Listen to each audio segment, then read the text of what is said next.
Welcome back to Utkarsh English classes दोस्तों। तो आप सभी का हार्दिक स्वागत एवं अभिनंदन है दोस्तों। तो जैसा कि हमने प्रॉमिस किया था, हिंदी माध्यम के बच्चों के लिए हमने पीपीटी के माध्यम से जो भी best of the best representation के माध्यम से जो शिक्षा हो सकती है वो हमने आपको देने का प्रॉमिस किया था। और इसी सीरीज को कंटिन्यू करते हुए आज हम पढ़ेंगे सीवर अपॉर्चुनिटीज के बारे में। तो अभी आपको बोर्ड पे कुछ पीपीटी दिख रही है या कुछ डायग्राम से आपको दिखाया जा रहा है। इसके पहले भी हमने 4 वीडियो अपलोड कर रखे हैं जिस पे आपने बहुत प्यार दिया, बहुत अच्छी बात है। इसी तरह से वीडियो को और शेयर करिए, लाइक करिए, कमेंट करिए और उत्कर्ष के चैनल को सब्सक्राइब करिए। तो आज का सेशन शुरू करते हैं। ये क्या सर बना हुआ है? अगर आप बात करो सीवर की, अगर आप बात करोगे सीवर सिस्टम की, तो यूजुअली जो है सामान्यतः 2 तरह का आपको सीवर सिस्टम देखने को मिलता है। पहला सर है separate sewerage system. Separate sewerage system मतलब क्या कि आप सैनिटरी सीवेज को और ड्रेनेज वाले सीवेज को दोनों को अलग अलग पाइपों में कैरी करेंगे। ऐसी सीवर प्रणाली जहां पर सैनिटरी सीवेज, और क्या होता है सैनिटरी सीवेज? जहां पर घरेलू सीवेज और औद्योगिक सीवेज दोनों को मिला करके क्या बोलते हैं? दोनों को मिला करके बोलते हैं सैनिटरी सीवेज। तो घरेलू सीवेज और औद्योगिक सीवेज दोनों को मिला करके बोलते हैं सैनिटरी सीवेज। तो अगर मैं सैनिटरी सीवेज और स्टॉर्म सीवेज यानी कि जो बारिश वाला पानी है, दोनों को आप देखो अगर अलग अलग पाइपों में लेकर मैं चलूं तो इसको बोलते हैं सेपरेट सीवरेज सिस्टम। यानी कि आपने सेपरेट कर रखा है किसको? ड्रेनेज सीवर को और सैनिटरी सीवेज को। और डायग्राम देख करके साफ साफ क्या पता चल रहा है कि सेपरेट सीवरेज सिस्टम में मैं कौन से सीवर को उपचार प्लांट तक ले जाऊंगा। सर अगर आप बात करें सेपरेट सीवरेज सिस्टम को तो आप सिर्फ और सिर्फ सैनिटरी सीवेज को उपचार प्लांट में लेके जाएंगे, जो कि इस डायग्राम से दिख रहा है। तो आपने रेन वाटर को डायरेक्टली पाइप से कलेक्ट किया और उनको भेज दिया नदियों में। दूसरी तरफ अगर आप बात करें सैनिटरी सीवेज की, तो देखो घर से और उद्योगों से कलेक्ट कर रहे हो आप उनको लेके आ रहे हो ट्रीटमेंट प्लांट तक और ट्रीट करके तब भेज रहे हो कहां पे? रिवर में। तो ये पूरी कहानी हो गई सेपरेट सीवरेज सिस्टम की। अगर हम बात करें दूसरी तरफ, आपको डायग्राम दिख रहा है कंबाइंड सीवरेज सिस्टम का। क्या कहानी है? कंबाइंड सीवरेज सिस्टम मतलब ये ऐसा सीवरेज प्रणाली जहां पर ड्रेनेज वाला वाटर और सैनिटरी सीवेज वाटर, दोनों वाटर को अगर आप एक साथ एक ही पाइप में कैरी करेंगे, दोनों वाटर को, कौन कौन सर? सैनिटरी सीवेज और दूसरा कौन सा? Drainage sewage. दोनों को अगर आप एक साथ कैरी करोगे एक ही पाइप में, ऐसे प्रणाली को बोला जाता है कंबाइंड सीवरेज प्रणाली। अब डायग्राम देखिए, इसमें बारिश वाला पानी भी है और कौन सा पानी है? और सर आपको इसमें सैनिटरी सीवेज भी है। और दोनों का कुछ हिस्सा देखो आप क्या कर रहे हो, आप ट्रीट कर रहे हो और बाकी फिर आप डिस्पोज ऑफ कर रहे हो रिवर में। तो ये दोनों सिस्टम, कंबाइंड सीवरेज सिस्टम और सेपरेट सीवरेज सिस्टम, आपने पढ़ा। तो ये आपके 2 तरह के सीवरेज सिस्टम थे। आगे बढ़िए। अगर मैं आगे बढ़ूं, अब क्या बात करते हैं? अब हम बात करते हैं सीवर के अलग अलग शेप या उनके आकार के बारे में। अगर आप बात करो सीवर के आकार की, तो सामान्यतः आपने अपने घरों के आसपास गोल सीवर ही देखा होगा। अगर आप बात करो अपने घरों के आसपास तो सामान्यतः आप गोल सीवर ही देखे होंगे। बट आज क्या करेंगे, आज हम और अलग अलग जितने शेप का सीवर पॉसिबल है सारे को हम देखेंगे। अभी आपको बोर्ड पे कौन सा दिख रहा है? अभी आपको सर बोर्ड पे दिख रहा है गोलाकार सीवर, गोल सीवर। गोल सीवर नाम से क्लियर है क्या सर? ये गोल सीवर है। गोल सीवर का उपयोग सामान्यतः सेपरेट सीवरेज प्रणाली के लिए किया जाता है। तो अभी आपने जो पीछे देखा था ना सेपरेट सिस्टम, ये था सेपरेट सिस्टम। तो सेपरेट सिस्टम में हम सामान्यतः गोल सीवर का प्रयोग करते हैं। और गोल सीवर दिखता कैसा है? तो सर ऐसा दिखता है। दूसरी बात, इसका डायमीटर यानी व्यास कहां तक जा सकता है? सर इसका डायमीटर मैक्सिमम 1.5 मीटर तक जा सकता है। तो 2 बात समझ में आई गोल सीवर के बारे में। तो गोल सीवर कहां सूट करता है? सर सूट करता है सेवरेज सिस्टम में। कौन सा? सेपरेट वाले में। दूसरी बात, इसका डायमीटर कितना वेरी करता है? सर डायमीटर वेरी करता है लगभग 1.5 मीटर तक। दूसरा, दिए गए परिमाप के लिए आपने बचपन से पढ़ रखा होगा कि सर दिए गए परिमाप के लिए जो क्रॉस सेक्शनल एरिया आता है वो किसका मैक्सिमम निकल के आता है? सर वो सर्कुलर सेक्शन का मैक्सिमम निकल के आता है। उसकी वजह से क्या होगा, जो आपका हाइड्रोलिक मीन रेडियस है वो मिलेगा अधिक। तो ये सिस्टम है सर गोल सीवर का। कुछ टेक्निकल बात हो गया। और गोल सीवर दिखता कैसा है? तो सर ऐसा दिखता है। आगे बढ़ते हैं। अगला आपको दिख रहा है एग शेप्ड सीवर। इसका नाम एग शेप्ड क्यों है? क्योंकि ये अंडे के आकार जैसा दिखता है। अच्छा, अब ये एग शेप्ड सीवर सूट किसके लिए करता है? अगर हम बात करें कंबाइंड सीवरेज प्रणाली की, यानी कि ऐसा सीवरेज प्रणाली जिसमें ड्रेनेज और सैनिटरी दोनों एक साथ एक ही पाइप में कैरी करके अगर आपको ले चलना हो ट्रीटमेंट प्लांट तक, ऐसे सीवर को हम बोलते हैं कौन सा? Egg shape sewer. तो वास्तव में क्या एग शेप सीवर एक जैसा दिख क्यों रहा है? असल में एक से एक सीवर अगर आप बात करोगे वास्तव में, तो ये दो सर्कुलर सीवर का क्या है, एक समरूप सीवर है। कैसे? एक छोटा सर्कुलर सीवर और उसके ऊपर एक बड़ा सर्कुलर सीवर। तो एक छोटा गोलाकार सीवर और उसके ऊपर एक बड़ा गोलाकार सीवर अगर हम रख दें, और अगर आप उसको कंबाइंडली अगर आप देखोगे तो वो एक एग शेप्ड सीवर ऐसा दिखेगा। जैसे कैसे? अगर मैं बात करूं तो मैं बात करूं कैसे सर, एक बड़ा गोलाकार सीवर और उसके नीचे एक छोटा गोलाकार सीवर, ऐसे सीवर को क्या बोलते हैं, एग शेप्ड सीवर। क्यों? अब ऊपर और नीचे क्या हो रहा है, कंबाइंड सीवरेज सिस्टम में हमारा एम क्या है, हमारा सर उद्देश्य है कि हम सर्कुलर सीवर का एडवांटेज ले लें। अगर आपको सर्कुलर सीवर का एडवांटेज लेना है कंबाइंड सीवर सिस्टम के लिए, आप क्या करते हो, एक छोटा गोला सीवर और एक बड़ा गोलाकार सीवर का उपयोग करते हो और दोनों को कंबाइंडली मिलाकर एक ऐसा सीवर बनाया, हमने बनाया एक शेप सीवर। दूसरी अगर हम बात करें तो, अगर हम बात करें एक शेप सीवर में एक सवाल बनता है कि इसका जो डी डैश है, यानी कि जो बड़ा वाला डायमीटर है, जो बड़ा वाला डायमीटर है डी डैश, ये एक पूरे सर्कुलर सेक्शन के कितने डायमीटर के इक्विवेलेंट है सर? वो 0.84 टाइम्स ऑफ डी के होता है बराबर। तो एक आपको ये डेटा बिल्कुल याद रखना है, डी बराबर 0.84 टाइम्स ऑफ डी, तो ये अपने को पता होना चाहिए। और ऐसे सीवर को आपको जो दिख रहा है उसको क्या बोलते हैं, उसे बोलते हैं एक शेप सीवर। अगर हम बात करें इसके मटेरियल की, तो ये कंक्रीट का भी संभव है और ब्रिक का संभव है, और आपको डायग्राम में दोनों तरह के सीवर दिखाए गए हैं। तो ईंटे से भी बन सकता है, ब्रिक वर्क से भी बन सकता है और कंक्रीट से भी बन सकता है। तो दो तरह के आपने सीवर पढ़े, कौन कौन सर? गोलाकार सीवर और एक शेप सीवर। अगला देखिए, अगला बहुत इंटरेस्टिंग है। अगला है सर पैराबोलिक सीवर। अगला कैसा सीवर दिख रहा है? अगला दिख रहा है sir parabolic sewer. Parabolic sewer सामान्यतः छोटे डिस्चार्ज के लिए, कम प्रवाह हेतु हम पैराबोलिक सीवर का उपयोग करते हैं। 3 सीवर पढ़ लिए, सर्कुलर, एग शेप्ड, पैराबोलिक। अच्छा, अगला कौन सीवर है? अगला आपको दिख रहा होगा घोड़े के नाल की आकार का सीवर। अगला सीवर कैसा दिख रहा है सर? घोड़े की नाल की आकार का सीवर, इसीलिए उसका नाम भी क्या है? उसका नाम है sir horse shoe shaped sewer. अब इसका उपयोग पूछा जाता है, तो हॉर्स शू शेप का सीवर सामान्यतः बहुत अधिक डिस्चार्ज के लिए उपयोग किया जाता है। तो बहुत ज्यादा अगर आउटफॉल सीवर, तो यूजुअली इसका उपयोग हम करते हैं आउटफॉल सीवर में। सर आउटफॉल सीवर क्या होता है? आउटफॉल सीवर वो सीवर होता है जो कि ट्रीटमेंट प्लांट से कहां लेके जाए, जो कि ट्रीटमेंट प्लांट से जो नदी में फाइनली डिस्पोज ऑफ करता है। तो देखो, जो ये वाला सीवर है ना, जो ये वाली सीवर लाइन, इसको क्या बोलेंगे? इसको बोलेंगे आउटफॉल सीवर। ऐसा क्यों बोलेंगे? क्योंकि जो ट्रीटमेंट प्लांट से लेके जा रही है कहां तक? फाइनल डिस्पोजल पॉइंट तक। तो ट्रीटमेंट प्लांट से जो सीवर वेस्ट वाटर को कैरी करके ले जा रही है फाइनल डिस्पोजल पॉइंट तक, उसको बोलते हैं आउटफॉल सीवर। तो ट्रीटमेंट प्लांट से जो लेके जाए आउटफॉल, यानी जहां उसको फॉल कराना है, उसे बोलते हैं आउटफॉल सीवर। दूसरा, ये भी सीवर जो आखिरी वाला जहां मैनहोल होगा, जहां से सारे सीवर आकर के जुड़ेंगे और जो ट्रीटमेंट प्लांट में लेके आएगा, उसको भी बोलते हैं आउटफॉल सीवर। तो दोनों सीवर को बोलते हैं आउटफॉल सीवर। कौन कौन सा?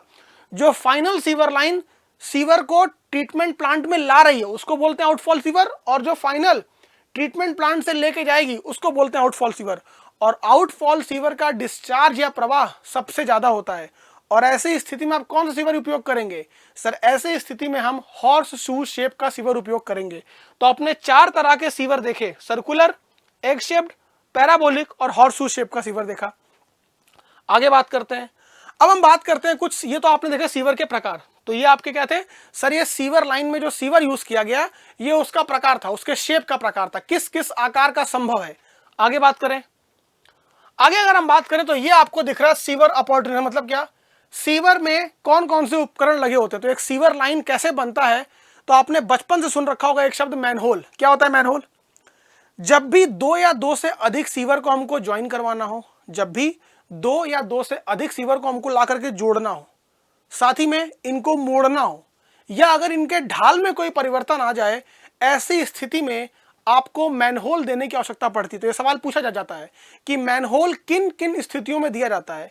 तो जब 2 या 2 से अधिक सीवर का मिलना हो, उनका मुड़ना हो, या उनके ढाल में परिवर्तन आए, ऐसी स्थिति में आप मैनहोल देखते हैं। दूसरी बात, तो ये आपको बना हुआ है मैनहोल। मैनहोल में आदमी जा सकता है, तो मैनहोल में आदमी के जाने के लिए एक शाफ्ट बनी होती है, ठीक है। दूसरा, आपको मैनहोल को ढक्कन दिख रहे हैं, एक तो मेड इन इंडिया ही है, एक तो क्या है मेड इन इंडिया को लिखा हुआ मेड इन इंडिया।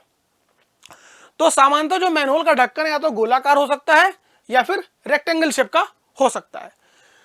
सामान्यतः हम जो प्रिफर करेंगे, किसको प्राथमिकता देंगे? सर गोल ढक्कन को प्राथमिकता दिया दिया। ऐसा क्यों? क्योंकि गोल ढक्कन के सीवर में गिरने के चांस न के बराबर है, जब तक तोड़ के ना फेंक दो उसमें। तो गोल ढक्कन के सीवर में या मैनहोल में गिरने के चांस क्या है? कम से कम है। इसीलिए हम सामान्यतः गोल सीवर का प्रयोग करते हैं, बट फिर भी रेक्टेंगुलर ढक्कन भी उपयोग में आता है। ढक्कन पे क्या बना होता है? ढक्कन पे, इस पे नहीं दिख रहा है बना हुआ, बट फिर भी ढक्कन पे क्या होता है? सीवर के प्रवाह होने की दिशा बनी होती है। तो ये सीवर किस डायरेक्शन में फ्लो हो रहा है, ये ढक्कन पे बना होता है। तो हम लोग बना दिया जाए, तो सीवर किस दिशा में फ्लो होता है, ये ढक्कन पे बना होता है। तो ढक्कन पे मान लो अगर मैंने ऐसे बनाया, इस बात का क्या मतलब है? इस बात का ये मतलब है कि सीवर इस दिशा में फ्लो हो रहा है। इस पे बना दो, इस पे बना दो, इसका मतलब क्या है कि सीवर इस दिशा में फ्लो हो रहा है। तो ये ढक्कन पे बना होता है। आगे बढ़िए। और ढक्कन का साइज कितना होता है? तो 0.6 मीटर से लेकर के 0.75 मीटर तक ढक्कन का साइज निकल के आता है। तो ये हो गया सीवर का ढक्कन, और ये हो गया मैनहोल। और मैनहोल क्यों दिया जाता है? तो दो या दो से अधिक सीवर आपस में जुड़े, मुड़े या उनके ढाल में परिवर्तन आए, ऐसी स्थिति में मैनहोल देते हैं। अगला देखिए, अगला आपको दिख रहा है कैच बेसिन। बड़ी कमाल की चीज है। कैच बेसिन सड़कों के किनारे लगा होता है। अब अगर आप जाओगे हाईवे पे या किसी अच्छी सड़क पे जाओगे तो आपको कैच बेसिन देखने को मिलेगा। क्या काम होता है कैच बेसिन का? कैच बेसिन का काम होता है ड्रेनेज वाटर को, यानी कि जो बारिश का पानी जो सड़कों पे इकट्ठा होता है उसको कलेक्ट करना। तो कैच बेसिन का काम क्या है? बारिश के पानी को कलेक्ट करके कहां भेजना? सीवर में लेके जाना। और कैच बेसिन असल में देखो एक सेडिमेंटेशन टैंक की तरह भी काम करता है। तो कैच बेसिन अपने आप में एक सेडिमेंटेशन टैंक यानी कि अवसादन टैंक जैसे भी काम करता है। क्या काम होता है इसका?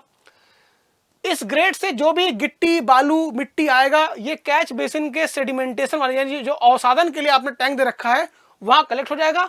तो पानी यहां से आया और यहां लेके निकल जाएगा। और यही कैच बेसिन आपको जो मेरी पहली स्लाइड दिखाई थी, यहां देखो, आप देखो यहां पे क्या बना हुआ है। देखो यहां लिखा है ना कैच बेसिन और स्टॉर्म वाटर। यहां क्या लिखा हुआ है आप देखिए, यहां पे क्या लिखा है सर? यहां लिखा है कैच बेसिन और स्टॉर्म वाटर, मतलब स्टॉर्म सीवर। तो सड़कों से पानी कलेक्ट करके देखो ये आ रहा है कैच बेसिन। तो ये जो कैच बेसिन यहाँ पे सिर्फ ऐसा दिखाया गया है। तो वास्तव में कैच बेसिन कैसा दिखता है सर? वास्तव में कैच बेसिन ऐसा दिखता है। तो वास्तव में बेटा कैच बेसिन ऐसा दिखता है।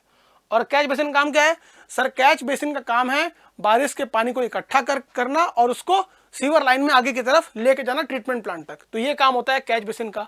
कैच बेसिन में जितनी भी इंप्योरिटी हैं वो इकट्ठा हो जाती हैं, बाद में इनको सफाई करके हम निकाल देंगे। कहां लगा होता है? सड़कों के किनारे लगा होता है। कितनी दूरी पर?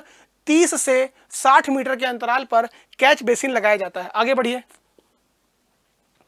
अगला बड़ी काम की चीज है, ये भी लगा होता है सीवर में, देखा नहीं होगा आपने बट लगा होता है। क्या काम है इसका? लिखा हुआ है ऑयल एंड ग्रीस ट्रैप। क्या लिखा हुआ है? ऑयल और ग्रीस ट्रैप। सर आप एक बात बताइए, हम सीवर लाइन को जब हमको ले जाके फाइनली तो ट्रीट करना है, फाइनली हमको जाके सीवर का जो पानी उसको जाके ट्रीट तो करना है, तो आप ऑयल और ग्रीस को निकालना क्यों चाह रहे हैं?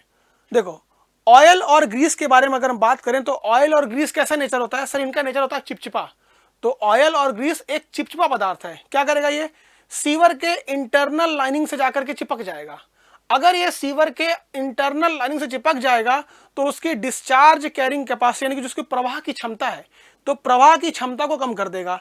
इसीलिए हम चाहते हैं कि हमारे सीवर से ये ऑयल और ग्रीस निकले। दूसरी क्या दिक्कत है? ऑयल और ग्रीस में जलने की टेंडेंसी है, वो जल सकते हैं, तो आपको धमाका होने का चांस भी मिल सकता है सीवर में। दूसरी बात, सबसे इंपॉर्टेंट बात क्या है कि हम ऑयल और ग्रीस को रिमूव कर रहे हैं सीवर लाइन से। सर सबसे महत्वपूर्ण बात यह है कि आपका जो पूरा का पूरा ट्रीटमेंट प्लांट है वेस्ट वाटर का, तो मल जल का जो उपचार प्लांट है वो सर काम करता है किस पे? वो सारा का सारा काम करता है जैविक उपचार इकाई, जो इसके पहले वाला वीडियो आपने देखा होगा। तो जैविक उपचार में क्या होता है कि आपका जो सीवर जा रहा है, तो सीवर में मुख्य अशुद्धि क्या है? ऑर्गेनिक मैटर यानी कि कार्बनिक पदार्थ। और कार्बनिक पदार्थ का हम करवाते क्या है? हम करवाते हैं विघटन। विघटन करता कौन है सर? विघटन करता है बैक्टीरिया। कौन सा? एरोबिक और एनरोबिक, वायवी और अवायवी। अब क्या दिक्कत है? ये जो ऑयल और ग्रीस है, तो ऑयल और ग्रीस हमारे बैक्टीरिया के ग्रोथ के लिए बहुत घातक है, उनको नहीं बढ़ने देगा। और जबकि हमारा पूरा का पूरा ट्रीटमेंट प्लांट बेस्ड किस पे है सर? आपका पूरा का पूरा ट्रीटमेंट प्लांट बेस्ड है बैक्टीरिया के ग्रोथ पर। आप उसको जैविक तरीके से विघटित करवाते हो। तो अगर मेरे को पूरा का पूरा ट्रीटमेंट प्लांट जैविक तरीके से विघटित होने वाला बनाना है, तो क्या मैं ऐसा कोई फैक्टर छोड़ूंगा क्या जो मेरे बैक्टीरिया को नुकसान पहुंचाए? तो मेरे बैक्टीरिया को कोई नुकसान ना पहुंचा सके, इसीलिए हमने ऑयल और ग्रीस को सीवर लाइन में रिमूव करेंगे। और एक बार तो यहां रिमूव करेंगे ही करेंगे, बाकी जो बचेगा उसको रिमूव करेंगे स्किमिंग टैंक लगा के अलग ट्रीटमेंट प्लांट में, वो आपको वहां दिखाया होगा मैंने। ठीक है, अब कैसे रिमूव करेंगे सर? कुछ नहीं करना है। ऑयल और ग्रीस क्या होते हैं? हल्के होते हैं, तो एक सबसे ऊपर मिलेंगे आपको, बस आप पानी को कलेक्ट कर लो नीचे से, यही काम किया गया है। तो ऑयल और ग्रीस क्या होते हैं? सरफेस में ऊपर होते हैं, आपने पानी को नीचे से कलेक्ट कर लो, आपका काम हो जाएगा। तो देखो ये डायग्राम बना हुआ है, यही काम है ऑयल ग्रीस का। तो ऑयल और ग्रीस को मेनली क्यों निकाला जाता है सर? ऑयल और ग्रीस को मुख्य रूप से इसलिए निकाला जाता है कि हमारा जो पूरा का पूरा जैविक प्लांट है वो बायोलॉजिकल डिकम्पोजिशन पर डिपेंडेंट है। और उसको डिकम्पोजिशन करता कौन है सर? डिकम्पोजिशन करेगा वायवी या अवायु बैक्टीरिया, और ये ऑयल और ग्रीस उसके ग्रोथ के लिए घातक है, इसलिए हमको इसको रिमूव करना है। आगे बढ़िए। आगे आपको दिख रहा है, अगर मान लो किसी आदमी को मैनहोल में डालना हो, अगर आपको किसी आदमी से आदमी दिख रहा है अच्छा सा, तो बाकायदा सूट पहन के जा रहा है सीवर लाइन में घुसने के लिए, मान लो कोई चोक हो गया हुआ, कोई भी दिक्कत है, जांच करने के जा सकता है। अगर कोई श्रमिक या कोई टेक्निकल आदमी सीवर लाइन में एंट्री कर रहा है, तो किसी सीवर लाइन में एंट्री करने के क्या क्या जो आपको ध्यान रखने वाली बात है, अगर आप इंजीनियर हो तो आपको पता होना चाहिए कि पहला काम करेंगे, सबसे पहला काम करेंगे, सीवर के ढक्कन को खोल के आधे से 1 घंटे के लिए बाहर छोड़ दो। तो अगर किसी आदमी की एंट्री करवानी है सीवर में, तो पहला काम क्या करेंगे सर? सीवर लाइन का ढक्कन निकालेंगे और छोड़ देंगे आधे घंटे के लिए। ऐसा काम क्यों करेंगे? कि जो भी अंदर गैसेस बन रही होंगी, क्यों? क्योंकि ऑर्गेनिक मैटर का डिकम्पोजिशन, कार्बनिक पदार्थ का विघटन टाइम t इक्वल टू 0 से शुरू हो जाता है। तो अगर इसके अंदर सीवर चल रहा है, अगर इसके अंदर ऑर्गेनिक मैटर बह रहा है, तो उसके साथ ही उसका विघटन हो रहा है। अगर विघटन हो रहा है तो गैसेस बनेंगी ही बनेंगी। कौन कौन सी? H2S, मीथेन और CO2। तो मैंने ढक्कन खोल के निकाल दिया और ऐसा प्रयास किया कि जो भी गैसेस हैं वो बाहर निकल जाएं, बाहर निकल जाएंगी, तो अंदर कुछ बन जाएगा वेंटिलेशन। दूसरा, अब मेरा एम होगा मैं तीनों गैसेस को चेक करूंगा। तो मेरा एम होगा कि पाइपलाइन के अंदर तीनों की तीनों गैसेस नहीं होनी चाहिए। तो पहला गैस मैं चेक कर रहा हूं H2S। अगर मेरे को H2S गैस की मौजूदगी चेक करनी है सीवर लाइन में, मैं सहायता लूंगा लेड एसीटेट का। क्यों? क्योंकि लेड एसीटेट H2S से रिएक्ट करके काला कलर का बना देगा। तो आप एक रुमाल लो या नैपकिन लो, उसको भिंगाओ किसमें? लेड एसीटेट में, और डाल दो अंदर। अगर आपका रुमाल काला हो गया तो इसका मतलब कि उसके अंदर H2S गैस की मौजूदगी है। अभी आपको ढक्कन और देर तक खोल के रखना है, अभी आप अंदर नहीं जाएंगे। क्यों? क्योंकि H2S गैस एक बेहद ही बदबूदार गैस है, तो आपको सफोकेशन फील होगा अंदर। दूसरी दिक्कत, पहला हो गया। H2S को कैसे पता कर रहे हैं सर? हम पता कर रहे हैं लेड एसीटेट के माध्यम से। क्या करता है? लेड एसीटेट H2S से रिएक्ट करके काला कलर का बनाया कंपाउंड जो आपको दिख रहा है ब्लैक कलर का। तो आपने क्या किया? आपने कोई रुमाल लिया, नैपकिन लिया, उसमें डुबाया, क्या? लेड एसीटेट डाल दिया अंदर। अगर वो काला होकर के निकल रहा है, मतलब क्या? अभी H2S गैस की मौजूदगी है। अब बात आते हैं CO2 और मीथेन गैस की। तो CO2 अगर होगा तो क्या होगा? अब एक काम करो, एक लैंप लो, लैंप को जलाओ और अंदर भेजो। अगर लैंप बुझ गया, मतलब क्या? अंदर ऑक्सीजन नहीं है, क्योंकि आग को जलने के लिए क्या चाहिए? ऑक्सीजन चाहिए। तो आप लैंप लो, अंदर डुबाओ, अगर वो बुझ जा रहा है, मतलब क्या? उसके अंदर अभी O2 नहीं है। तो इस तरह से आप गैस का एक बार जब चेक कर लेते हैं, आपको ये सेटिस्फेक्शन हो जाए कि अंदर गैसेस मौजूद नहीं है, तब जाकर के कोई आदमी सीवर लाइन के अंदर घुसता हो। देखो ये कौन सा सीवर दिखाया गया है? ये सर्कुलर सीवर में एंट्री ले रहा है। ठीक है, अब आगे बढ़ते हैं। आगे बढ़ते हैं तो आपके लिए बेटा एक बेहद अच्छी अनाउंसमेंट है। क्या अनाउंसमेंट है? हम रन कर रहे हैं SSC JEE की एक मेंस की टेस्ट सीरीज। उससे क्या होगा? ऑफलाइन मोड, ऑनलाइन मोड, दोनों ही माध्यम में टेस्ट सीरीज अवेलेबल है। तो जो भी बच्चे SSC JEE मेंस की तैयारी कर रहे हैं, बेटा मैं आपसे इंसिस्ट कर रहा हूँ, मेंस की टेस्ट सीरीज जरूर ज्वाइन करिए और उत्कर्ष के साथ ज्वाइन करिए। क्यों? हमारी जो पूरी एक्सपर्ट टीम ने मिलकर इतना बढ़िया मेंस का कंटेंट डिजाइन किया हुआ है, आप उसको दीजिए और आप अपनी तैयारी को और सुगम तरीके से आगे बढ़ा सकते हैं। और अच्छी बात क्या है? दोनों का कोर्स सेम है। तो अगर आपको ऑफलाइन एक्सपीरियंस करना है, अगर आप चाहते हैं कि बिल्कुल एक सेम एग्जाम वाला प्रेशर फील हो जाए, आप ऑफलाइन सेंटर में आइए। दूसरी बात, अगर जिन बच्चों को टेस्ट सीरीज नहीं, सर आपको लगता है नहीं मेरे को मेंस की तैयारी करनी है, तो मेंस की तैयारी करने के ऑफलाइन बैच, ऑनलाइन बैच दोनों रनिंग है। कोर्स का प्राइस आपके बोर्ड पर दिख रहा है, जो कि बेहद रीजनेबल प्राइस है, इसको आप ज्वाइन कर सकते हैं। इसके अलावा जो बच्चे तैयारी कर रहे हैं बेटा, अगर आपको बैच ज्वाइन करना है, अगर आपको बैच ज्वाइन करना है AE JEE foundation batch, go for this price. तो AE JEE का फाउंडेशन बैच इधर ऑफलाइन ऑनलाइन अगर आपको लेना है, प्राइस बोर्ड पे लिखा हुआ है, और सिविल, इलेक्ट्रिकल, मैकेनिकल तीनों सेक्शन में अवेलेबल है। और भी जानकारी के लिए आप बोर्ड पे दिए नंबर से संपर्क कर सकते हैं। साथ ही आपको लिमिटेड टाइम ऑफर भी मिलेगा, आप ज्वाइन करिए, नंबर पे कांटेक्ट करिए। जो आपको best of the best possible outcome होगा वो हमारी टीम आपको देगी। आपका बेहद स्वागत है। अभी जाना नहीं है, अभी आपके लिए 3 और खास अनाउंसमेंट हैं। तो जितने बच्चे डिप्लोमा के और हिंदी मीडियम के हैं, आपके लिए पहली अनाउंसमेंट, अनिल सर, जी हाँ बेटा, अनिल सर खास डिप्लोमा स्पेशल लेकर के आ रहे हैं हिंदी माध्यम विद्यार्थियों के लिए विशेष simple mechanism, theory of machine, मशीनों का सिद्धांत, मैकेनिकल इंजीनियरिंग बच्चों के लिए। लाइव होगा 19 दिसंबर से 12 बजे। तो लाइव होगा 19 दिसंबर से, घड़ी में अलार्म सेट कर लो। आपके प्यारे अनिल सर लेकर के आ रहे हैं सिंपल मैकेनिज्म में थ्योरी ऑफ मशीन, जो पढ़ाएंगे अनिल सर। तो मैकेनिकल के जो बच्चे भी हिंदी माध्यम के हैं, उनके लिए एक सुनहरा मौका है आकर के आप पढ़ने का। दूसरी बात, अगली क्या अनाउंसमेंट सर, हमारे प्यारे जितेंद्र सर। तो जितेंद्र सर डिप्लोमा वालों के लिए डिजाइन ऑफ स्टील, बेटा स्टील स्ट्रक्चर सिविल इंजीनियरिंग का बहुत टफ सब्जेक्ट है, जिसको आपके प्यारे जितेंद्र सर पढ़ाएंगे। कब आ रहे हैं सर? जितेंद्र सर भी आ रहे हैं लाइव एट 19 दिसंबर बेटा 5 बजे। तो 12 बजे टाइमिंग किसका है? अनिल सर का। क्या पढ़ाएंगे? मैकेनिकल। दूसरी बात, 5 बजे टाइम किसका है? जितेंद्र सर का। क्या पढ़ाएंगे? Steel structure. अभी सरप्राइज खत्म नहीं हुआ है, एक सरप्राइज और है बेटा।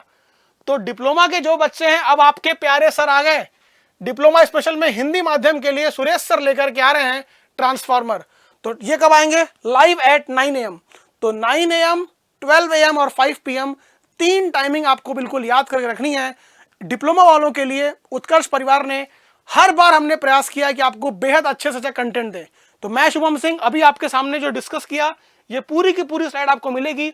इसी तरह से और इंटरेक्टिव तरीके से अगर आपको पढ़ना है, मैं पीपीटी या इस तरह से माध्यम क्यों ला रहा हूं? ऐसा देखने से क्या होता है? देखने से आपका हमेशा बनेगा विजुअलाइजेशन।